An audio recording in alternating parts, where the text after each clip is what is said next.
everyone. Here we are at episode 7. Yeah. Yeah, episode 7. Look at us rolling through. Welcome to Two Queens Make a Pair. We are happy to be with you guys. I'm Maggie, And I'm Sam. and we have a very special guest with us today. I'm just getting to where I love guests. Like these All are of some our of the guests best. are special. Yeah, they're gonna all be great. And so we have a fantastic guest with us today.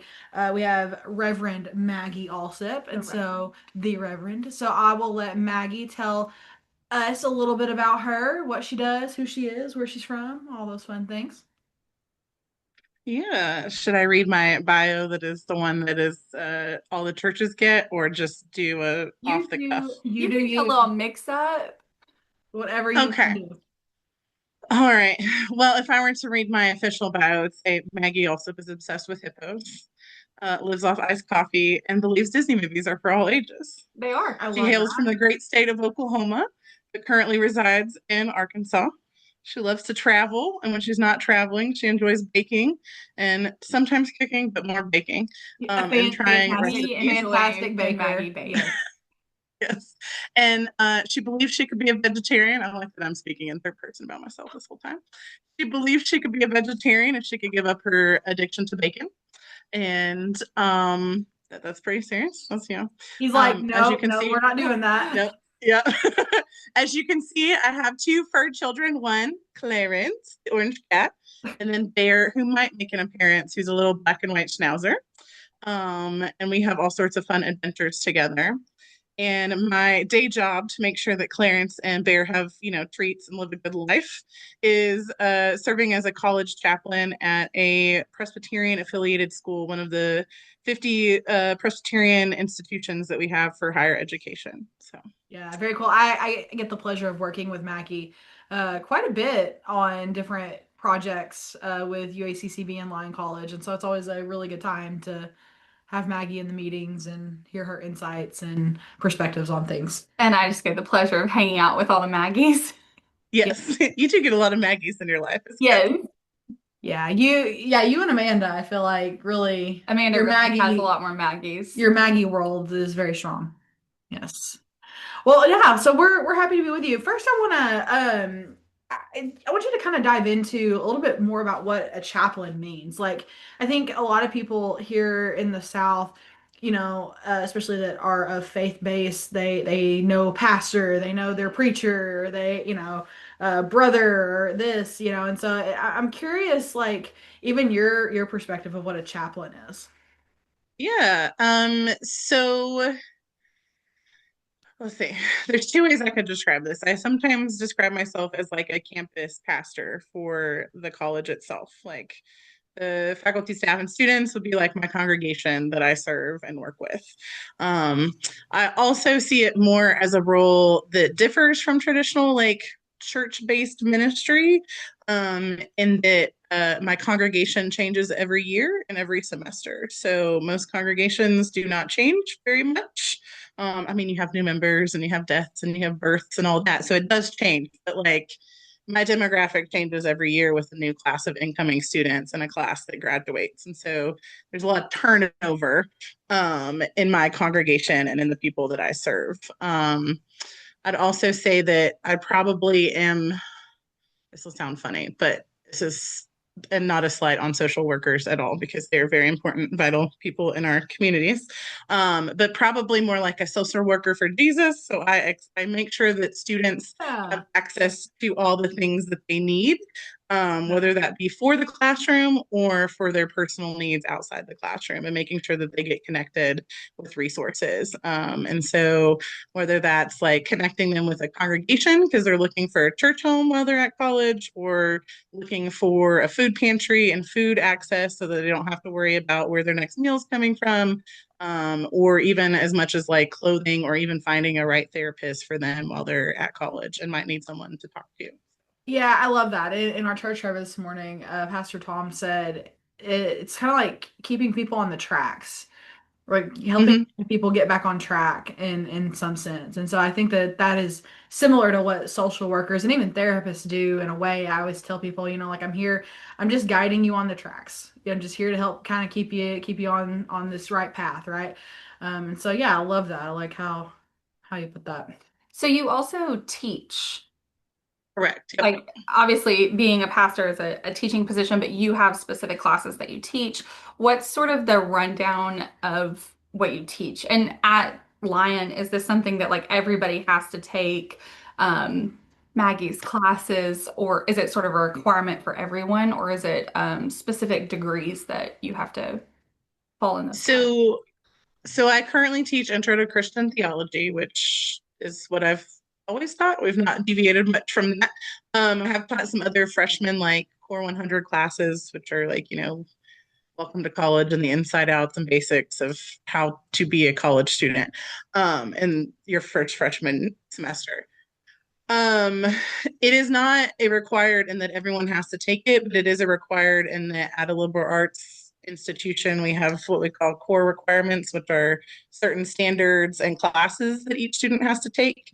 And so it's one of those core options that a student can take. Not necessarily all have to take Christian theology, but Christian theology, I think it's Old and New Testament, and I think maybe world philosophies. There's one more on that list that they can choose from. So there's a good chance that I see a student in my class, and it's a requirement for religion and philosophy majors to take. So if they're a religion philosophy major, I will see them. But yeah, so that's It's kind of cool because kind of my little world. you probably get pretty much conversations with every student that comes through, whether they're coming in through your class, whether they're coming to see you on the side for guidance, for help, you know. So I'm sure that you have a very wide variety of students that you do meet with day to day, week to week, even year to year. Yeah. So and I think that's the big difference for chaplaincy versus traditional like in church or either other traditional settings for a pastor is that we are chaplain for the whole campus and not just like Presbyterian. So I'm not just here like Mhm. as the Presbyterian chaplain. I'm a chaplain who is at a Presbyterian institution and is Presbyterian herself, but it's not like I don't, talk to my Catholics or my Methodists or even my Jewish or Hindu students. Like I'm the Right. chaplain for everyone. Yeah. But the Presbyterian like core and principles are what kind of guide me and how I operate as a chaplain. Um, Something that I don't think is on the question list, but sort of we're on the okay. topic of it. The chaplain position is not a typical female position, I would assume. From where I grew up, it wasn't a pastoral position, wasn't typically a female position. So, what does that look like Presbyterian specifically? And then has there any been like challenges or obstacles that you've sort of faced being a female in a more predominantly male role? Yeah, this actually came up in class the other day, so this is kind of Good. funny. Sam was But definitely there. I was there. yes, Sam wasn't there. Well, maybe she was. She could be. Yeah. So Presbyterians have ordained women. I want to say close to 80 years. I can't remember the date. First Presbyterian woman who was ordained, name was Margaret. So shout out to Margarets that are Maggies in the world. And I want to say it's like 75, 76 years. We might be, it's pushing 80. We're close to 80. Yeah. So in terms of that debate, I would say it's solved. Now, that does not mean we do not have our issues with women in those positions by any means. But in terms of like, should women be ordained? That issue it regionally has been solved. Now, sometimes churches might get a little iffy, church politics, always a fun time. But so for me, I've always had women in leadership positions in churches that I've grown up in, and so it's not been a weird or out of context thing for me to see. So it was more natural for me just to like think, oh yeah, this position could be a thing. And I had a really strong college chaplain that was female, and so it seemed like yeah, I can do that job. Like Yeah. you can Normal, do that. natural, Yeah. yeah. Normal, yeah. But I do know for a lot of students, being, in Arkansas and being what is like considered the Bible Belt and like the buckle of the Bible Belt, like not so much women leaderships. Maybe Sunday school teachers for a certain time frame when they were children, or maybe youth directors, but never someone as like a head of staff or Hmm. the head pastor in charge. And so I know for me, like it's not weird, it's not strange, but I know for others it is weird and strange to see someone that does not look like a traditional pastor Yeah. standing in that role. Um, but I think that it's still, I mean, it brings up some interesting conversations, and it brings up some interesting interactions. And I wouldn't say like negative, but like definitely questioning, like, well, how can women be in charge of that? Like Mhm. scripture, the favorite one that they love to throw around from Paul about like women Yes. should be silent, you know, Know what I mean? my favorite. But Paul was very bipolar, like, because then he praises Priscilla for being a great like leader of the church and teacher, and so it's an interesting thing. And a lot of times it comes down to like having those conversations with students and like reminding them Paul was a little bit crazy when it came to Well, preaching and unstable. teaching in the Yeah. early church. Yeah. And so you can pick apart scripture however you pick apart scripture, and Yeah. it depends on like your faith context as to how scripture is interpreted and upheld, and how you get your leadership from that. And so, yeah, so Presbyterians, not that we are perfect by any means, there's still a lot of isms that go with Yeah. women being in positions of power. But in terms of wondering if women like deserve, which that's a bad word, but deserve a seat at the table, that's Yeah. kind of been a little like in our past. So at least in my past in the church. Now, Yeah. my mother's generation, you know, And 50 I years feel like ago, I feel like you do a really good job in this community of paving that way for women. You're involved in a lot of different aspects of the community, with downtown Main Street, with helping with grant. You were a big part of helping through this whole grant cycle with the Blue and You Foundation for Mhm. UACCB and Line College. I mean, like you have your hand in a lot of different pots. And I think that that's a really, really big thing, and especially for a female. Yeah. Also, just Yeah. relationally, like Yeah. I don't, professionally work with you, but anytime I have been like, hey, I have to do a kid thing with the kids, like, and she's like, I have to work. I'm not going to hand out, Halloween candy on Halloween. And Maggie Alsup's there, and she's like, okay, you tell me what to wear, and Bear will have a costume, and I will have a costume, and Clarence refuses to wear his costume, but like he has Yes. to. He's Yes. there in spirit. Yes. And to Yes. know that I think if anybody in this community said, hey Maggie, can you help with the doorbell will already be ringing before Yeah. can be Yeah. finished. Actually, today we the ice is still on our driveway, and Hmm. like, oh, on the way, and we were like, oh no, is she coming to our house? Did we miscommunicate? She can't get here.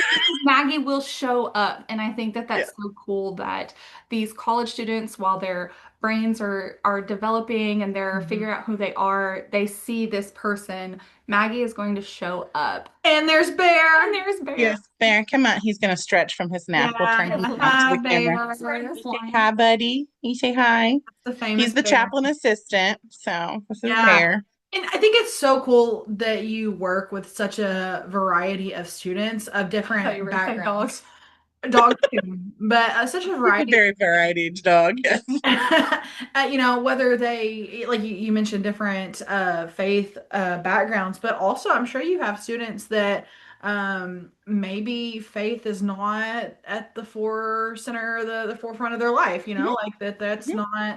not their focus. And so I'm curious what those conversations are like.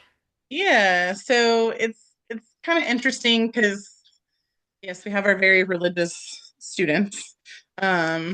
We even have, we have a few Presbyterians, which is hard to believe in the South. They do exist. And that's always entertaining because, their home churches will be like, have you seen Sam recently? I'll be like, yeah, but I'm not going to tell you like if she comes to chapel or if she's, like Mhm. she's doing great, but I'm not going to be the police to be like, now, Yeah. Sam, I haven't seen you. Like, I'm not your mother. I'm going to give you that space to do whatever you need to do and know that like my office is here for you should you need it. Um, and a lot of times I get students that like maybe have a question their freshman year that then I don't see again until their junior year.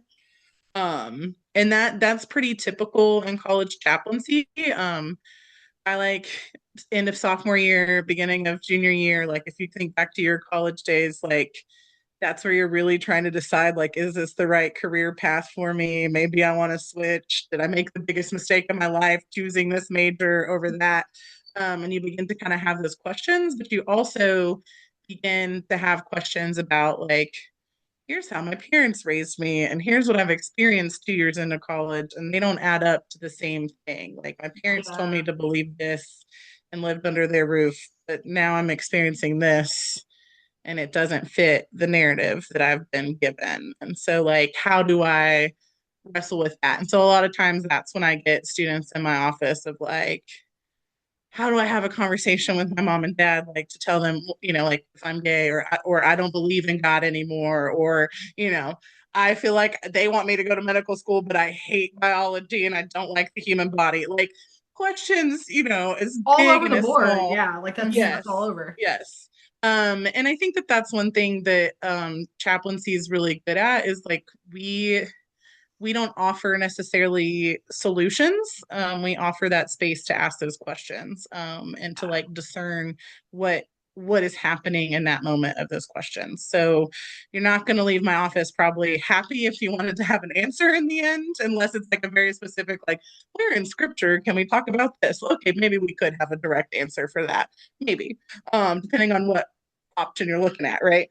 But a lot of times it's just the space to like give students that area and that sacred space to say like I don't know if I got this figured out and to like wrestle with that and figure out like what that means for them Yeah, I feel that. I feel like which can that be is a scary.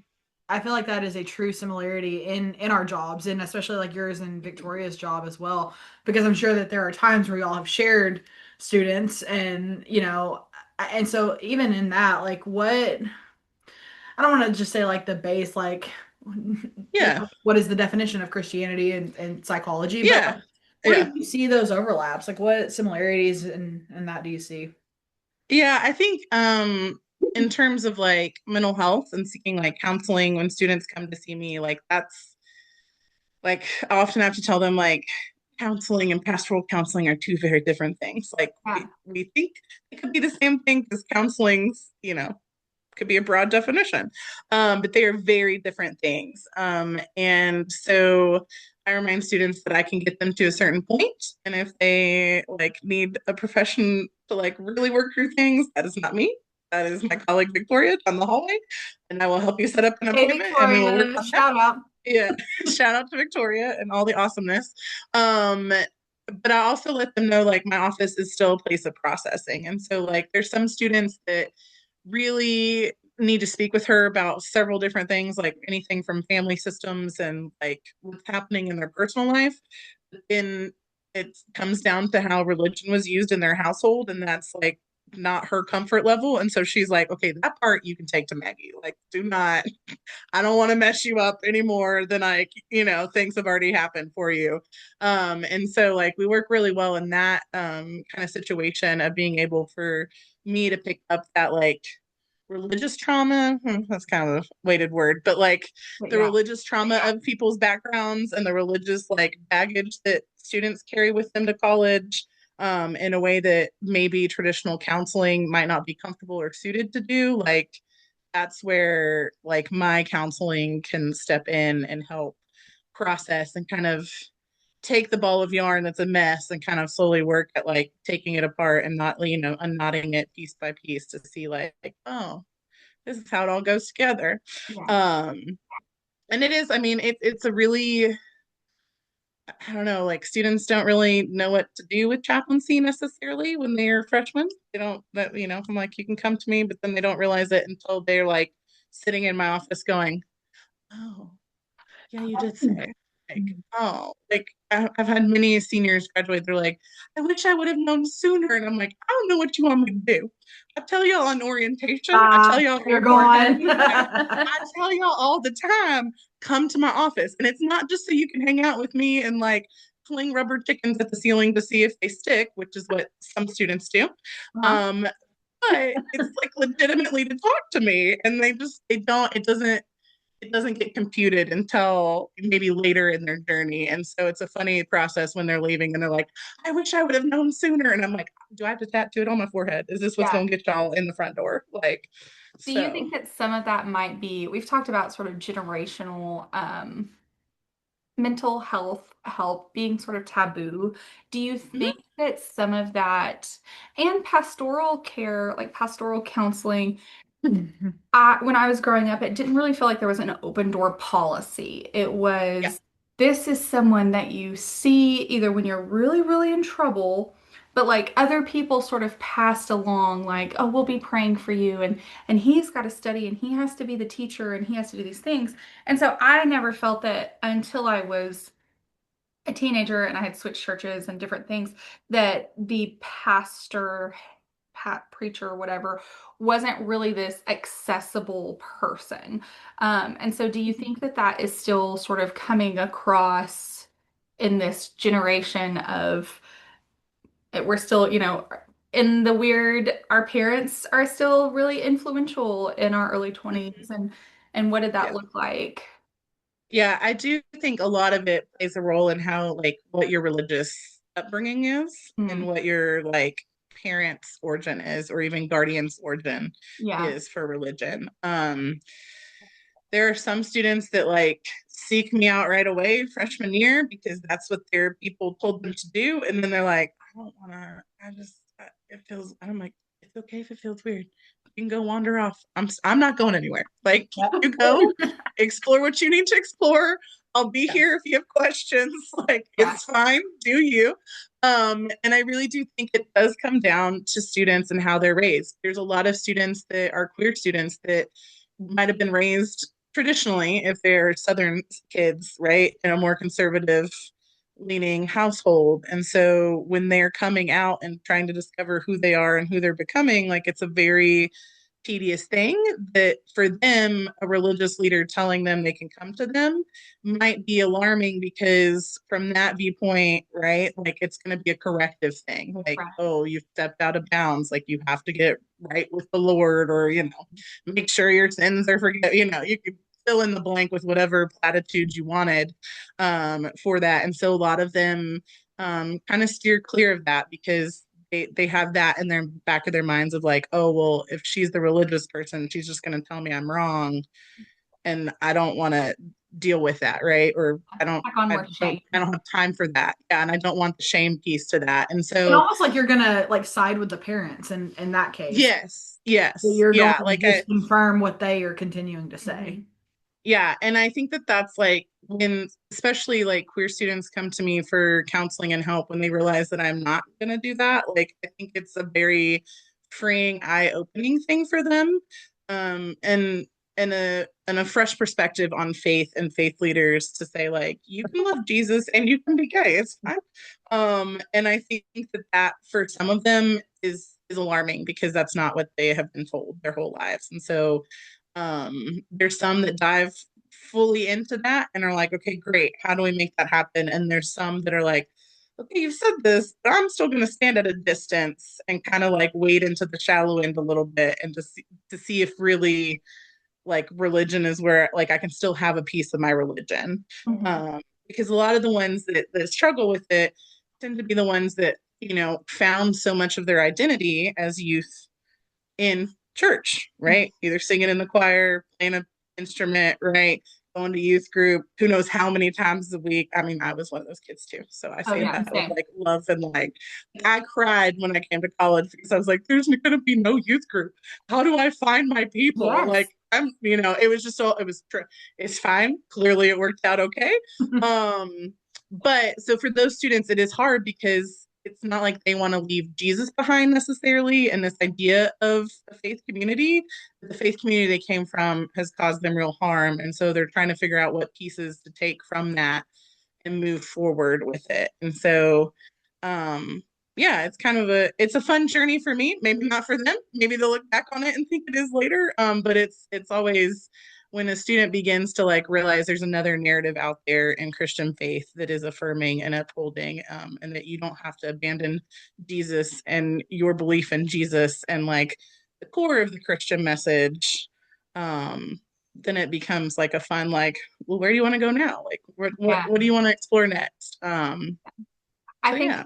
and we've talked about obviously your background is Christianity, and that's what you are the most educated on. But I think that you do a really good job of allowing people not of the same faith in your space and it being Yeah. such a safe space. I know Lion draws in a lot of international students, and so seeing you just be like, you don't have to talk about Jesus to be kind. You don't have Mhm. to talk about, Are you about to cry? oh, I've been a little We're 7 for 7 we're here. 7 for 7. Okay. Hey, I'm it's gonna okay. You stop. can cry. You can cry. I got my tea, So so we're. yeah, we're all coffeeed up, caffeined up. Hmm. So I think that something that I've seen you do is create a safe space for these people who don't necessarily believe what you believe, and there's not any expectation that you have to cross your, your door threshold and be a Christian. It's you have to come in and be loved, and I think that's what you Mhm. do. There's no judgment, and I think that that's where I hear in a lot of religion trauma is there's this shame, there's this judgment that has just been packed on Mhm. to the point where people lose hope in their faith, where they lose sight of what you just said, those core messages. I think get lost in sometimes to that judgment. I think that's the hard part too, right? Especially young adults in college. They're at that age where their brain isn't fully developed yet. It's Yeah. still developing.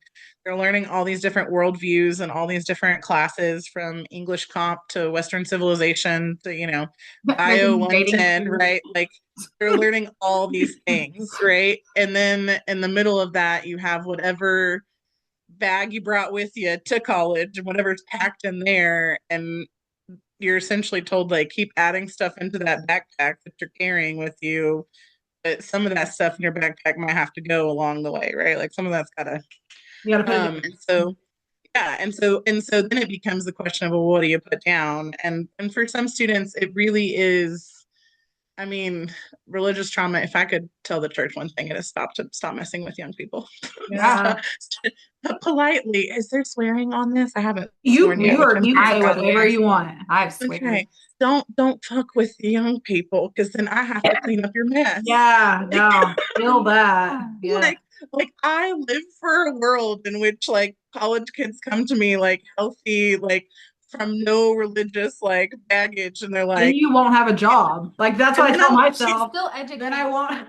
I'll still be an educator. It'll be, but there'll still be other things we have to, unpack and process together. But I just wish the church like knew how powerful it could be, and the messaging they send is very vital. And so I mean, it's a big responsibility, and I think the church oftentimes doesn't realize how influential young kids are when they're youth and children, or maybe they do, and that's why they manipulate. You could go either way, play it positively or negatively.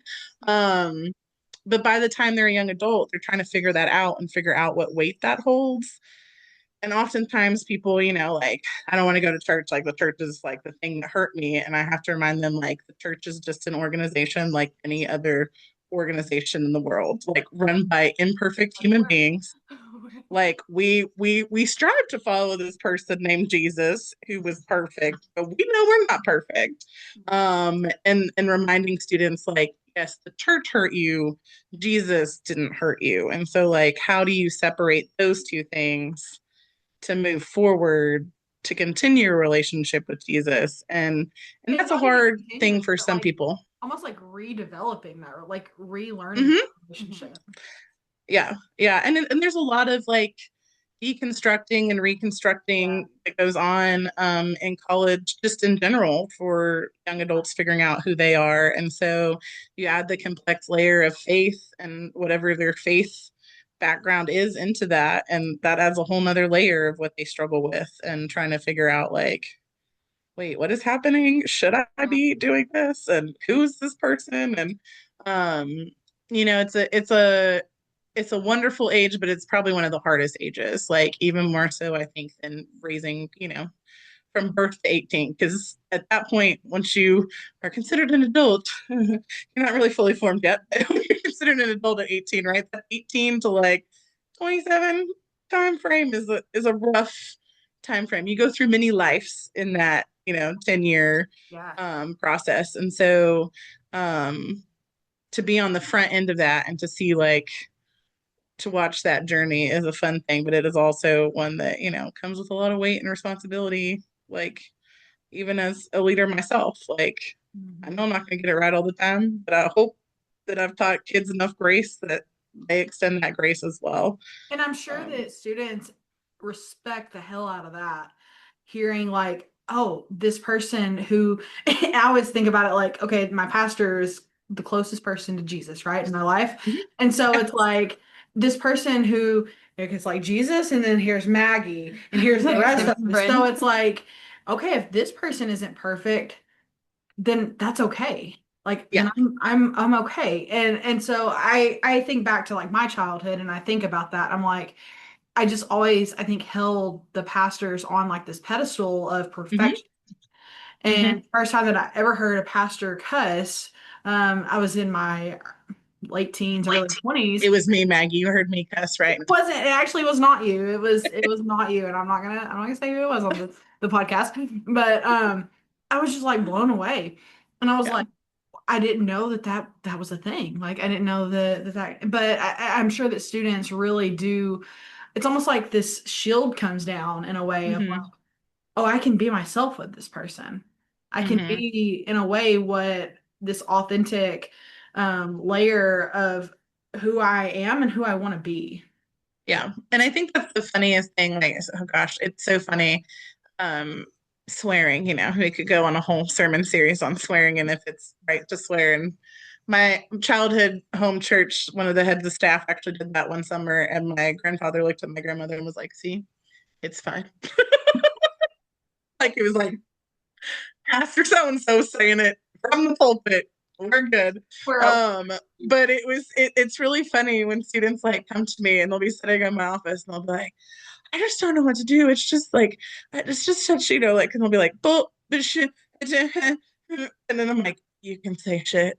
You can say it. It's okay. And then they're We like, were oh, oh, and I'm like, it's fine. My ears are gonna be okay. It's okay. We actually were Um, talking about that yesterday, and sort of, we don't put the expectation on the kids. I mean, they're 6 and 7. They go to public school, they're in the world, but I was like, the more attention that we give to it, the more they're going to. And so yeah, there's a times when sometimes I'm like, shit's the only word that makes sense right now. I yeah, was like, I'm yeah, a highly intelligent, educated person. yep, Shit is the word for right now. yeah. Word of the Yeah, day. Word of the day.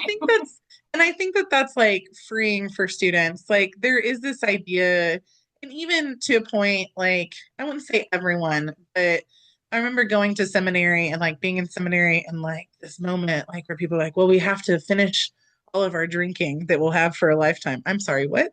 And we have to like make sure that we don't swear. We're gonna swear all now and get it all out of our system. So like when we're pastors, right, we have this like persona that we're like presenting to the Right. world that we Yeah. are trying to be as perfect as possible. Um, and I just always found it comical because I was like, that's not the reality we live in. Like, there's no way that my favorite word is ever going to like not be said from my lips again when I get ordained. Like, it's not magically going to just disappear. F-bombs are not going to stop dropping because I just, I am now be reverend and I have to have this like style, like, lifestyle, right? The But collar it is like chokes you when you the say it, collar, right? yeah, it's like start seeking. It's an electric collar, really. It's a secret. But it's just this reality of like we like put our, as you said, put pastors and religious leaders on pedestals, and kind of keep them away from us and our humanity and don't really learn their human side. To where we kind of create that in our head that then it is a freeing thing when you finally have a pastor that's authentic and tells you and invites you into that space to say like you too can be authentic whatever that is, right? um and like how freeing is that, would that be if that's how the rest of the church world worked, right? Like The rest of the it is, world in general, or if the world in general, like yeah, it's messy, life is messy, it's not perfect. Like, it's okay. Like, I'm sure Jesus probably swore at his disciples every now and then, right? Like, he had to have been frustrated enough that there might have been oh, you know. Whatever the Aramaic word was for sure. Yeah, exactly, exactly. There was probably an F bomb or two that he was like, Yeah. really, Peter, Yeah, really? we were at church a few weeks ago, and I looked down and like started laughing because I just carry a mug with me everywhere. I'm not even good at like having lid coffee cups. And someone for my birthday had gotten me a cup that said, "Good moms say bad words." And I'm singing in the praise band. My kids are there, and honestly, they were super little angels. Like they were being so great. And I looked down and my cup was at church. Good moms say bad words, and I was like, "Well, here we are." Exactly. And this good mom does say bad words quite often. Yes, exactly. Yeah, and I think I think that that's college is so hard, right? Like young adults are, gosh, oh, young adults. We remember our young adult days, right? And they just need to know that like their professors and the adults around them are still trying to figure out life too. Like, and it's okay. Like you've been told your whole life, like the authorities are the ones that, have all the knowledge and things. But it's nice sometimes to like hear an adult say, like, oh, I don't know, I don't know. Hmm. or we don't have that figured out, right? Or but it can also be jarring. Like that can also be a very like, what do you mean you don't have the answer? Yeah, Yeah. Um, yeah, but I think if you like lean into that and are just yourself around college students, then they're able to be more themselves for and sure. Yeah. figure. So yeah, and everything that we've talked about so far, it seems to really show the alignment to of psychology, counseling, social work you mentioned, and theology, and pastoral care and that sort of thing. So, I'm very curious from your perspective the conflicts that you see in psychology and maybe theology. It's a good question. So not necessarily a conflict for me, or for like reformed understanding of theology, but more conservative theology. One thing I know for students, this idea of like, right, you just pray to God and God will take care of it. Mhm. Like sometimes you need your antidepressants too. Jesus and medications work together, believe it or Yeah. not. And this idea that so a lot of our healing stories in the New Testament, I love when we get into this kind of like nerdiness with students. Um, this idea of the healing stories in the New Testament, a lot of um stories that we have of Jesus, the Gerasene demoniac, right? Like the I mean, that one's a horrific one, right? Like you disperse these feelings into a pot of pigs and the pot of pigs flings off a cliff. Um, Most of those are used to say like if they were today, like we would classify those as, various mental health conditions and concerns that people had in Old Testament times. We didn't know where we were in the world with that, right? Like that kind of concept hadn't come to be.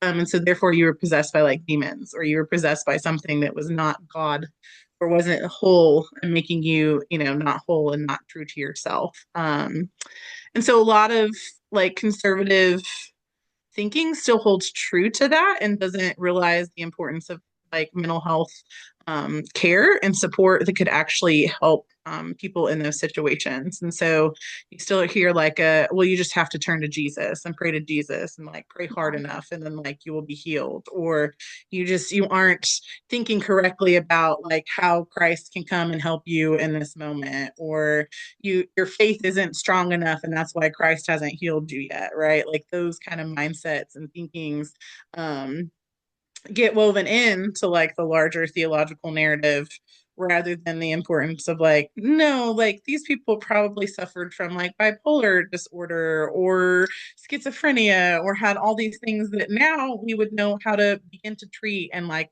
work with them as a whole person.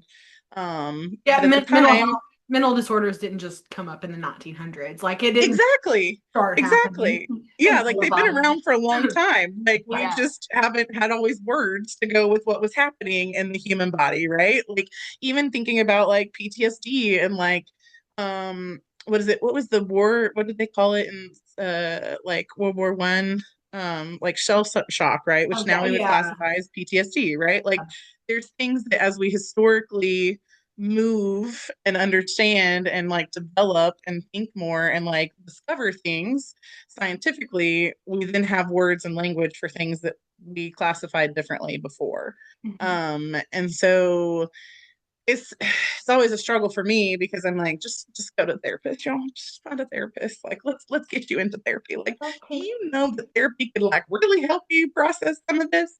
But there's still that hesitation, because the theological norm for conservative circles isn't to go seek help from someone else. You're just supposed to seek help from God, and Yeah, God's supposed to be that ultimate guide. And so if you're not being fulfilled in that, then either you're not praying correctly to God or you're not doing the right steps in your life Which to is such make a God and you right. dangerous spot to be in, Oh to yeah. feel I have prayed and I have prayed and I have prayed and I know God's going to show up in this way that I expect. And when God shows up in a way that He does and not how we expect, it's really detrimental to yeah, faith and physical and mental health. yeah. Yes. Yeah. It's like it's I've worked but with numerous groups, organizations, and the answer has been, and these are different faith-based programs, and the answer has always been, no, not always, I shouldn't say that, but a lot of times the answer is no, we will not allow like these psychiatric medications because we're a faith-based program. And it's like, where do you think the medicine But they eventually allow came from, cardiac medications. But like where yeah. do you think that the medication originated? Like let's Yeah. go back. Like where Yeah. did it get from? Yeah. I don't think that God intended for there to be medication to just sit on the shelf. I think Yeah. that But they allow cardiac medications, they allow Mhm. blood yeah. pressure medications, they allow, And gout. I think what's so scary, um in the field of like thinking of mental health is there's still so much unknown, even though we know so much. And so I think that that's where like faith communities tend to like get a little hesitant, especially if it's from a more conservative lens, because it you have to admit that like maybe God isn't the answer and maybe it is human intervention. And so what do you do with that when it's supposed to be God being your answer for everything? And I heard somebody say that science doesn't disprove God, but Mm-hmm. quite the opposite. And if that's what you believe, like, and Yep. how, like, I think that not necessarily that everything happens for a specific reason, but like both of your expertise areas, like, and your faith brought you to this expert level of your areas. And so, like, why would you not use what God has given you to help people? And so, if we're saying, oh, we're not going to see a therapist, well, like, your calling is to be a therapist, your calling is to be a teacher. And so, we're really, I think, putting what God can do in a box Mm-hmm. also in that. And when we say we're not going to seek counsel from human resources because we are created for accountability and we're created for interconnectedness. And all that's doing is like cutting. It's what's the story where they send the boat and the guy's like, oh, God's going to save me. No, thank you. Yep. Yeah. Yeah. And And they so it's keep like, telling until, yeah. yes, and then he eventually like dies because the waters rise and he gets to heaven. He's like, God, why didn't you save me? And he was like, I sent three people with a boat. What do you want me to What do? did you need from me? Yeah. Yeah. Well, and I So, think that's the reality too, is like a lot of times, and even like in Reformed tradition, there's been that pushback for mental health and like in like science and how does science fit in with like who we are and what God created us to be. There's a whole subsection called theological anthropology, and it's all about like us and God and like how we're like God, but how the world like serves us. It's a whole thing. Come to my class and you can learn about it.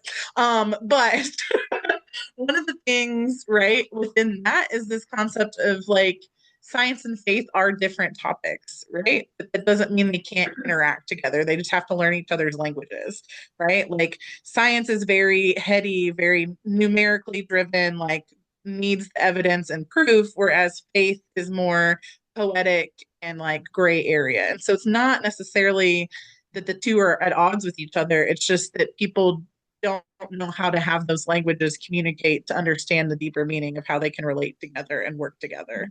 Um, and I mean, I don't know. I, if we could solve that, we could probably solve a lot of things, but maybe one day it'll become, as clear um, for the church that like, oh, science can be helpful in that regard. But yeah, I think that we do a lot of damage in how we interpret scripture, and that definitely is one of the things that mental health can suffer when we interpret it from a lens of well, pray hard enough or do these right things, eat this weird diet that wasn't really a diet but we've made it a diet based on scripture, like what? And you'll be good to go, and your mental health will be taken care of, like I don't think so, but sure. And so, just figuring out ways to, I think, normalize it as well. Like when students talk to me, like I talk to them about like, yeah, I have a therapist, and my therapist and I all the time talk about you all. No, I'm just kidding. But we talk about, I right, want to like know who the your things that, therapist is. yeah, yeah, like we've got to talk about that, right? And normalize like, no, like you yourself, like we're not perfect whole beings like we want to be, and that's hopefully the goal for us. Like we're still in the process of learning who we are every single day.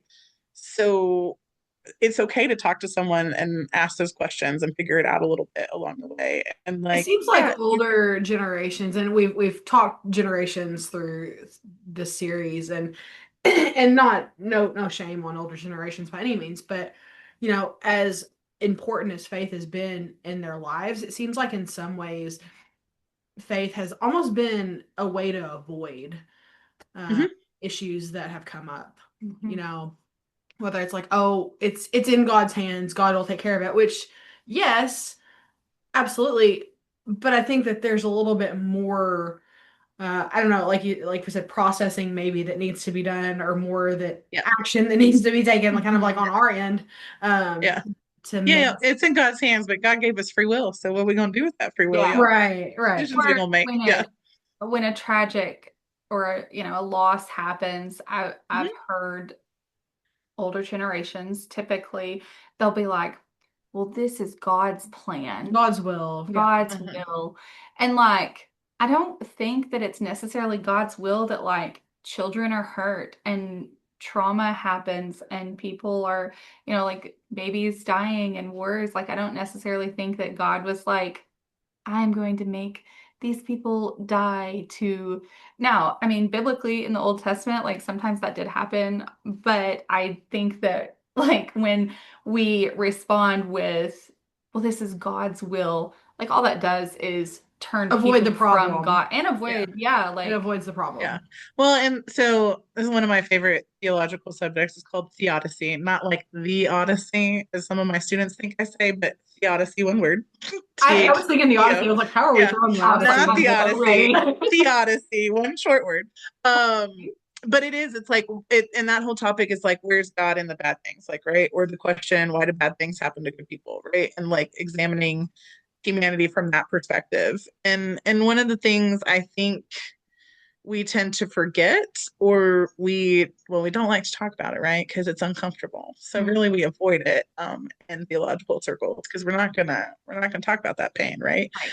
um it is the reality, right, that like evil and sin are in our lives, like that's something we can't avoid, that's just a part of human nature. And it's not that God created those things or brought about those things, because scripture talks about how God created everything good and called it good. So how can you have God who creates all this stuff out of delight and pure enjoyment and calling it good, also doing all this evil stuff, right? And so it's hard for us because we want to blame someone. That's a human instinct, right? That like Hmm. God's the one who, or God needed another angel, right? Like if a child dies of some horrific, cancer or accident or something, right, at a young age, it's like, well, God needed another angel. I don't think God is as vengeful as we like to make him in humanity. And I think that that's where we struggle, is we want to put that on God and not take ownership to say like, sometimes just life happens and it's really sucky. And it's, Um, and the reality, like the part of the Odyssey I like that we tend to forget, is that God's in the mess with us. Like God's not just leaving people. Like God never left anyone in the Old Testament or the New Testament. Like when you read through the whole thing, like God's always there. Like, did he want to wipe us out? Yeah, sure. There was a thing called the flood. Thank you. Didn't wipe out everyone, right? But this idea of like time and time again, God turning to humanity and being like, y'all have fucked it up again, and I'm gonna have to come down there and fix it. And like does, right? Or is like, whew, y'all really causing some problems, right? And continues to be in a relationship with us even when we're getting it wrong. And I think that that's hard for people to realize, even in the hard stuff of like, God's not causing this bad stuff to happen, but God's like there with you in the bad stuff. I mean, you think about like Jesus and Lazarus, like he wept for his friend, even though he knew what he was going to do next, right? And bring him back to life. Like this idea of like that he was still human and still knew the emotion and the gravity of what was happening. And so what did he do? He stopped and cried. Yeah. And then he went to work, like, Yeah. because he knows it was awful to be in that moment. And so, like, God's with us, even in the shittiness and the awfulness that we might face. And that's hard. That's a hard thing and a hard concept to grasp. Even, I love the movie The Shack, and mm-hmm, I really hope that Octavia Spencer, that God is just this big black woman, like that just gives me so much yeah, comfort, especially Octavia Spencer in that role. yeah, But I always think about her line in that movie where she says, "I never left you and I never left Missy." mm-hmm, If you've seen The Shack, if you've read it, like you know that line, and Now I'm crying again. it's so intense, and yeah, it's so yeah, emotional, and I just yeah, think about that when bad things are happening, and I'm like, yeah, you know, the promise is not that the bad things won't happen. The promise is that yeah, he's with us through those Yeah. things. I yeah, also think something too that is hard for our human brains to grasp is he's supposed to be this portrayal of the perfect father mm-hmm, and parent, male or Hmm. female at the end of the day. Like, none of us have a perfect parent to begin with. And for those of us who do have a strained relationship with a parent or a guardian or authority or just whatever it is, it's really hard to sometimes see God as the example of what this is supposed to be and mm-hmm, exist in a world where faith and hope and yearning for what this good relationship is, while all we can achieve is human relationships, and nothing, even a really really great one, is ever going to compare to what he can bring to the relationship. And like you yeah, said, I like how you made that connection of a lot of people tend to, and I think our students, this generation of students do it as well, tend to want to almost put a individual person with Christianity, with religion, and it's like that's the blame. And so I Mhm. think that that is where a lot of the religious trauma is kind of thrown into. It's like, well, I hate all Christians. I hate all people who believe in Jesus. I Mhm. hate Jesus, but it's yeah, being able to separate those two things. That yeah, Jesus is not religion in a sense. That those are two very separate Yeah.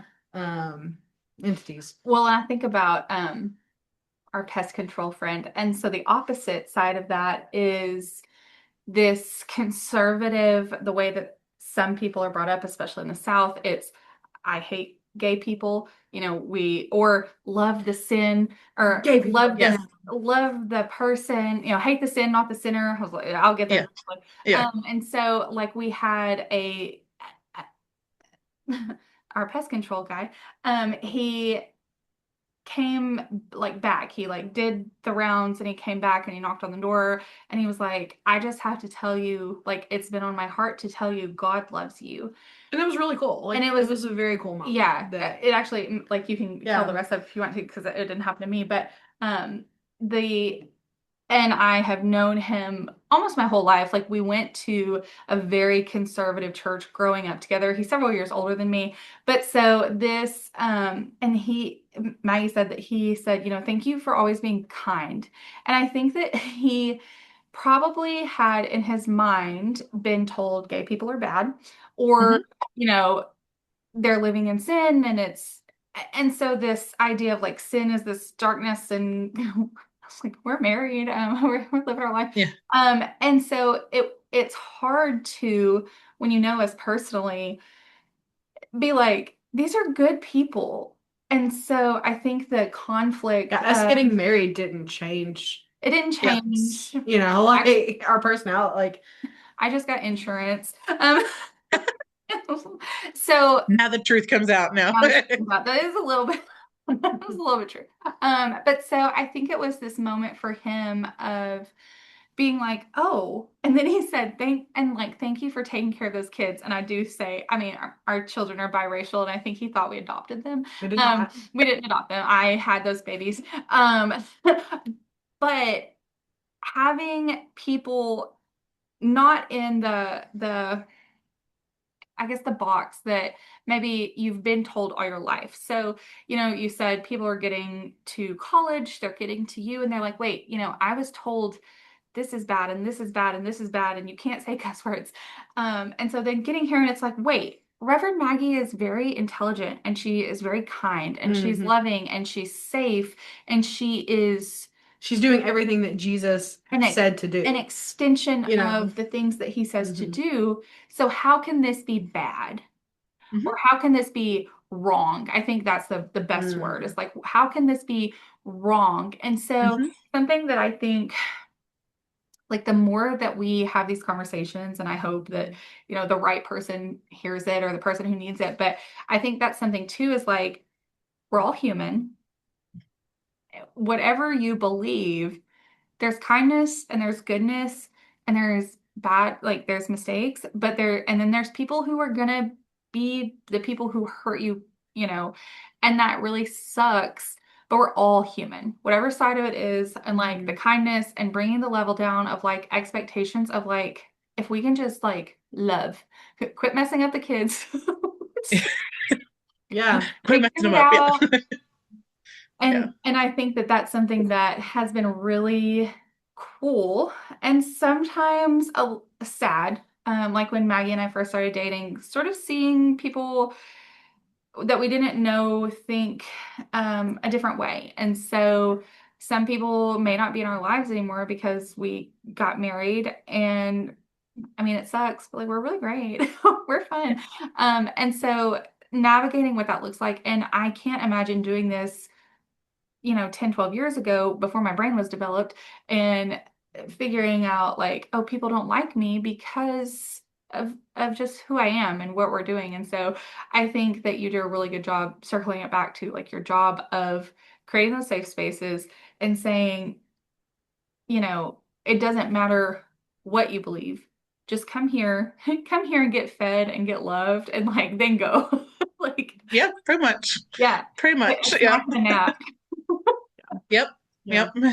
And we always like to talk to our viewers, and like Maggie does. they're hanging out with us like right now, and All so 15 of our subscribers. all 15. Woo! Um, but I want to hear from you. Like, if you have a student listening, if you have one of your babies listening to you right now, that might be struggling, and even if they're not a student, just someone that's listening that might be struggling, whether that is spiritually, or even like psychologically,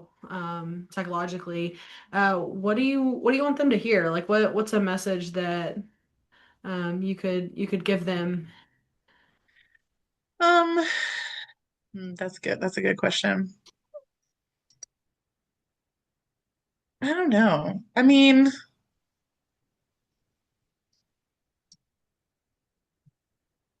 I don't know. I've been drawn a lot to uh Frederick Buechner recently. That's a whole thing. I'm a nerd. This is how this works.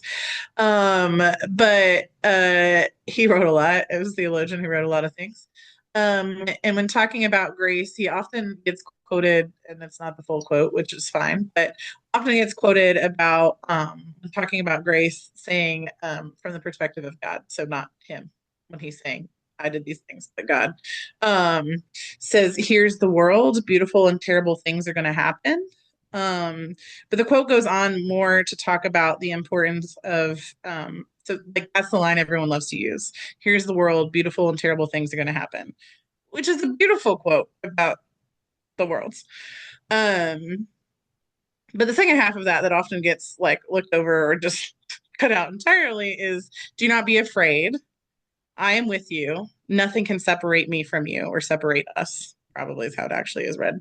I created the world for you and I love you. And I think that we forget that piece, right? Like, here's the world. Terrible, beautiful things are happening outside our door every single day, right? Like, nationally, internationally, but like also literally the same street, like when you walk out of your front door itself, right? Beautiful and terrible things are going to happen. It's just a part of life. But the reality that like God is with us through all of that, and this idea of like I created the world for you. Like God didn't have to create us. I think that's the thing that a lot of people forget in Christian circles is like God created humanity out of pure delight and to have a relationship with us. Mm. God was that kid on the playground making the mud pies, like, and then was like, "Oh, let me make this mud creature." And this kind of seems fun. Like maybe we should like put some air in them and make them come to life and see what happens. And like let's make all these other things, right? Like it's a very interactive and intimate creation that we get with God as our creator. And I think that we oftentimes forget that piece of like God created us just for delight and enjoyment. And so like why would we not want that in return, right? And why would we not want that relationship in return with the person who created us and the being who created us? And so I think that in this world where beautiful and terrible things are happening, we have to remember that like we were created for delight. We were created for that joy, for that amusement, and that like we have a choice on how we respond to the beautiful and terrible things that happen to us, and that could be I a say positive thing. something, yeah, I say Yeah, something very similar in sessions. I'm like, there's going to be good, there's going to be bad, but, yeah, you can always be the good that comes out of it. yeah, And, not to say that we don't feel the bad, we don't feel the mhm, bad emotions, the sadness, the anger, the guilt, the shame, all those yeah, things. Like, those are okay to feel, and we're going to feel those things. But we're also really allowed to feel the good. We're yeah, really much able to feel the joy and the yeah, contentment and the peace and all of that. And so yeah, yeah, you can be this really beautiful thing that comes out of this really bad yeah. situation. And I think also in terms of like, Lent and Easter's coming up, so if we want to get liturgical here, we'll get a liturgical nerdiness. Um, we believe in the resurrection, right? Like Christianity is all Yeah, about the resurrection. What is the pinnacle point of our faith? That Jesus was raised from the dead, right? Like Jesus died. He dead, like dead, like descended dead below earth, right? And came back to life. Like as resurrection people, as we like to call ourselves, we have to believe that like even in the death, even in the decay of the world, there's still going to come new life at the end, right? And so this idea that like even if something in our story doesn't go the way we want it, right? Like we changed our major our senior year because we realized we were not meant to be a medical school doctor and instead meant to go do something else. You know what? There's beauty in that. And there's going to be life on the other end of that for decision. sure. It's For sure. not the end of the world, right? Like So much purpose. Yeah. maybe you have to explain that to mom and dad a little bit harder than others, but like it's not the end of the world. There will be life that comes. Like something beautiful is coming next. And I think that students, especially students I see, just are so hyper focused on the moment that they don't see that larger picture, right? They're not seeing 5, 10, 15 years down the road of like, no, it does get better. It might suck right now in this moment, but Yeah, it's going to get better. it can. And there's going to be something that you couldn't even see, like a plot twist is coming in a way that you did not even know. And it's going to be beautiful. And like, just lean into that. Like, and I say that as someone who has to have control, a lot of control. Like, I am the anal retentive eldest child of my family. So I am well versed in like, this is how things should be. But I also know when it comes to faith, like, there's a lot of unknown. And like, sometimes that can be comforting too. And so, like, I just want like my students to know that you can ask questions, you can explore, you don't have to have the answers. Your adults in your life probably don't have the answers if they're real honest with you. Um, and that's okay to be in that questioning phase and to ask those questions. And they're not perfect either. Like, And they're not perfect. you know, Yeah. Um, and you'll learn from them just as much as you'll learn from yourself, right? On that imperfection part. So, Yeah, very cool. That's very cool. yeah. Well, I do want to give you a little bit of time to talk maybe about the vigil on Wednesday. Oh, yeah. That Yeah, is happening. this Wednesday. I think this. This Oh, Wednesday. 3 days. Yes. Well, Yeah. no, we'll release the episode. Um, we'll go ahead and release this. We'll go ahead and release this We'll do this one episode. early. Yeah, we're gonna Okay. release your episode early. Yeah. All right. Well, the vigil. So, as we said, some horrible things have been happening in our world. And so for us, I say us, like several random townspeople have reached out to me, which sounds really funny because I don't know what we call ourselves, like townspeople, townsfolk, I don't know. But wanting to do something and wanting to come together and be together. And so I reached out to a couple of clergy people and then we began planning it. And Pat Mulick, who's in charge of the what is the full title of The Clinical White behavioral? director. River Behavioral Health Clinic. Thank Clinical you. director. There you go. So he's the clinical director. And so we're going to get together. We're going to light some candles. We're going to say a prayer too. We're going to talk about the importance of being in community in times of the world being a hot mess. And we're going to open it up for people to share stories of how they are handling life as it is. And then we also will have a list of resources and ways for people to connect in practical ways to feel like they can do something in the midst of the chaos that's around us. So it's more of a community space to gather and just to remember that like there's more that unites us than divides us, and that even in the chaos we still need to be together and not be withdrawn and isolated, that we need to come out from our homes even in the snow and ice and be together and support one another. We can be the good that comes out of some really Yeah, bad situations. yeah, like, and we can really help one another, right? Like it can feel very isolating and very daunting of a task, right? To figure out how to plug into the world, right? And figuring out how to tell our local and national leadership like this isn't okay. Like we're not okay. Um and that can be very um what's the right word I'm looking for? Where you're like, oh, paralyzing. That actually probably is a good word. Like paralyzing, where you don't know where to go next. And so rather than doing anything, you just sit and you spiral in that like there's no hope. I don't know what to do, but there's no hope. So one thing we love to do as pastors is give practical resources. So Love that. or I shouldn't say chaplaincy, for we like to give y'all people exercises and things to do. And so we'll have a list of resources so that people for both state and national and regional um, can feel like they can have their voice heard in a way that however much they want to engage or however little they want to engage, they can engage and feel like they're able to do something in Very this cool. day and age. So Time and place. What's the time and place? it is at 6 o'clock at Maxfield Park. Yep. I had to think through that twice, but yes, it's 6 o'clock at Maxfield Park. Wednesday, February the 4th. It's the 4th. Fourth. Yep. Yes. All right, awesome. Yeah. Yeah. We'll get this video out so people can hear this The this 15 awesome. subscribers. Yeah, hear this awesome. Hey, listen, that's People are subscribers. watching. I'm here for it. We Yeah. got getting some views, so no, that's This has awesome. been actually, it's just really cool. We were like, even if just one person watches it, like one, I love sitting down on the couch and talking with her. Yeah.